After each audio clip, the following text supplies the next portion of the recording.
Welcome back to my channel allrounder Chetana's hair care मध्ये तुम्हा सर्वांचे मनापासून स्वागत। तर मी आज एक न्यू टेक्निकने न्यू पद्धतीने बटरफ्लाय शाग हेअर कट करणार आहे। इथे मी दीपक सरांकडनं जो हेअर कट शिकलेली आहे आणि सॅम आणि जॅस सरांकडनं जो हेअर कट शिकलेली आहे त्याचं मी इथे एकत्र एक मिक्सचर करून एक सुंदर असा butterfly shag hair cut share करणार आहे।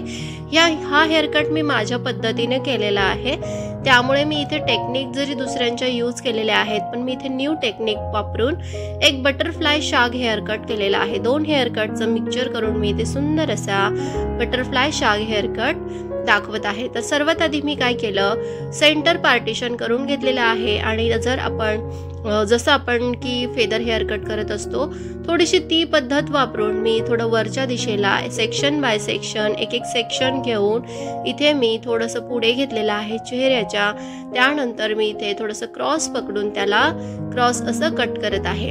पूर्ण एक बाजू माझी पूर्ण कट करून झालेली आहे। आपण इथे बेस दिलेला आहे फेदर हेअर कटचा, पण तो मी खाली हेअर न पकडता थोडं वरच्या दिशेला पकडून घेतलेला आहे आणि अशा पद्धतीने माझी दुसरी बाजू सुद्धा कट करून झालेली आहे। त्यानंतर इथे बघू शकता, इथे मी दीपक सरांनी शिकवलेला हेअर कट करत आहे। तर मी एक पार्टिशन करून घेतलं आणि वरच्या दिशेला पकडून त्याला थोडंसं समोर घेतलेलं आहे आणि त्याला मी एक सरळ असा क्रॉस कट करत आहे। तुम्हाला दिसत असेल अशा पद्धतीने मी इथे एक एक इंच वरच्या दिशेला पकडून घेत आहे। कुठेही हात माझा मागे पुढे जात नाहीये। सेंटर एकदम उंच पकडायचा आहे आपल्या कपाळपट्टीच्या आणि आपल्याला थोडंसं पुढे घेऊन घ्यायचं आणि त्यानंतर मग क्रॉस कट करायचा आहे। हा हेअर कट आपल्याला बटरफ्लाय लुक देणार आहे। Saag hair butterfly hair cut म्हणजे शाग कट आहे आणि आपल्याला तो सेम बटरफ्लाय सारखा दिसणार आहे। तर अशा पद्धतीने मी इथे सेक्शन बाय सेक्शन कट करून घेतलं। नॉर्मल असं नोचिंग करून घेत आहे आणि बॅक साईडला तुम्हाला दिसत असेल आता मला लेंथ ही ना जास्त कट करायची नाहीये, त्यामुळे मी काय करणार आहे, फ्रंटने थोडंसं सेक्शन घेणार आहे आणि जो हेअर आपण पुढे घेऊन कट केलेला आहे त्याला मी सरळ पकडून घेणार आहे 90 डिग्रीला आणि त्याला मी अशा पद्धतीने सरळ असं कट करतेय, ना मागे येते ना पुढे येते, एकदम स्ट्रेट पकडत आहे मागचे केस आणि त्यानंतर मी त्याला कट करून घेतलं आणि थोडीशी अशी नोचिंग करून घेतली। बॅक साईडला मी थोडंसं स्प्रे केलेलं आहे कारण की हेअर लगेच ड्राय होत होते। जर का आपले हेअर ड्राय असतील ना तर ते मध्ये मध्ये राहून जातात, तर मी थोडंसं ओलं करून घेतलं आणि बघू शकता बॅक साईडला मी पार्टिशन करून घेतलेली आहे आणि सेक्शन बाय सेक्शन मी उलटं थोडंसं वरच्या दिशेला जातीये, 90 डिग्रीला कट करतीये। तिच्या केसांची लेंथ मी अजिबात कट केलेली नाहीये, फक्त 1 इंच मी तिथे कट करून घेतलेला आहे आणि लेंथ मला तेवढीच ठेवायची आहे आणि लेंथ मध्येच आपल्याला सुंदर असा पूर्ण स्टेप हेअर कट दिसला पाहिजे। पण इतका सुंदर दिसतो हा hair cut, butterfly hair cut, shag butterfly hair cut. याला मी नवीन नाव दिलेलं आहे कारण मी इथे माझी टेक्निक वापरून हा हेअर कट केलेला आहे। तर दीपक सरांकडे माझा मास्टर क्लास झाला होता ऑनलाईन आणि सॅम अँड जॅस सरांकडे सुद्धा माझा क्लास झाला होता।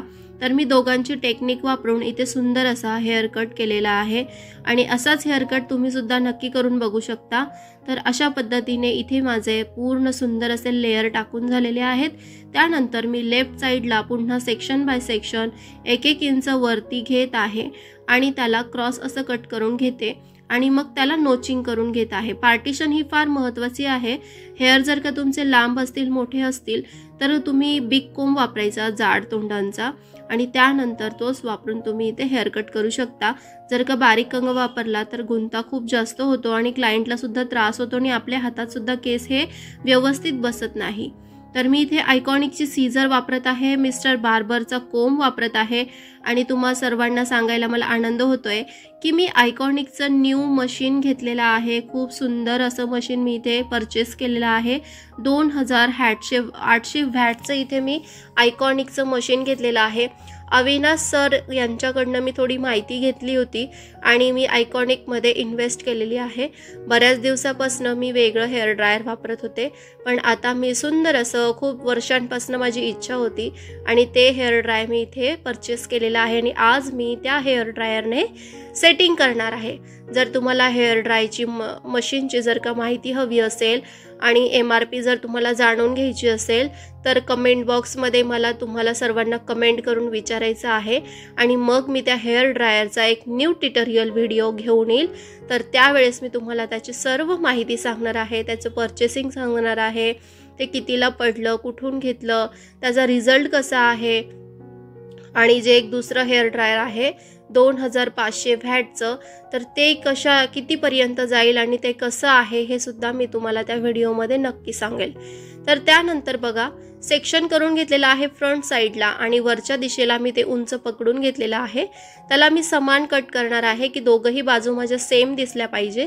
समान कट केल्यानंतर मी इथे सेक्शन करून घेतलेले आहेत हेअरचे आणि आता बघू शकता इथे मी आयकॉनिकचा ब्रश वापरत आहे आणि आयकॉनिकचं माझं न्यू मशीन मी इथे ट्राय करत आहे. मला फार आवडलेलं आहे, खूप अमेझिंग रिझल्ट आहे.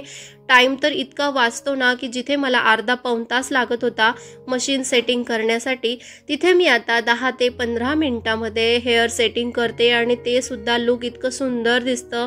शायनी हेअर होतात, आपला टाईम वाचतो. परचेसिंगमध्ये थोडे इन्व्हेस्ट केली ना की आपलं कामही खूप सुंदर आणि चोख होतं. तर अशा प्रकारे एक एक सेक्शन मी इथे ड्रायर करून घेत आहे आणि पिनने टक करत आहे कारण की केस हे खूप सिल्की सॉफ्ट आहेत. सिल्की सॉफ्ट केसांवरती मशीन जास्त वेळ बसत नाही आणि जर आपल्याला ते कर्ल्स जास्त वेळ होल्ड करायचे आहेत तर आपण इथे होल्डिंग स्प्रेसुद्धा यूज करू शकता किंवा मग शाईन स्प्रेचा उपयोग यासाठी होतो की हेअरला थोडीशी शाईन आली पाहिजे. तर होल्ड करण्यासाठी मी इथे क्लिप्स वापरत आहे. तुमच्याकडे कोणतेही क्लिप्स अवेलेबल असेल तर तुम्ही ते एक एक सेक्शनला टक करून ठेवा, बांधून ठेवा आणि नंतर सोडा. बघा तुमचा हेअर लुक इतका सुंदर आणि अमेझिंग होतो की त्याला विषयच नाही. आपले जे कर्ल्स आहेत ना ते सुद्धा खूप सुंदर टिकतात आणि जास्त वेळ राहतात. क्लायंटला कमीत कमी 3 ते 4 दिवस ते कर्ल्स ठेवता येतात. जर का सिल्की सॉफ्ट हेअर असतील तर अशा पद्धतीने तुम्ही होल्डिंगचा एक टिप म्हणून मी तुम्हाला इथे शेअर करत आहे की तुम्ही क्लचर लावून ठेवू शकता, क्लिप्स लावून ठेवू शकता आणि आपलं हे हेअरचं लुक आहे ते एकदम सुंदर देऊ शकता. तर हे पूर्ण सेक्शन माझे इथे कंप्लीट होणार आहे. तर कसा वाटला हेअर कट मला कमेंट बॉक्समध्ये नक्की सांगायचं आहे आणि हेअर ड्रायरची माहिती घेण्यासाठी विसरायचं नाही आहे. Thanks for watching everyone. Like, share and subscribe. हा आहे आपला final look. Thanks for watching. Bye bye. See you.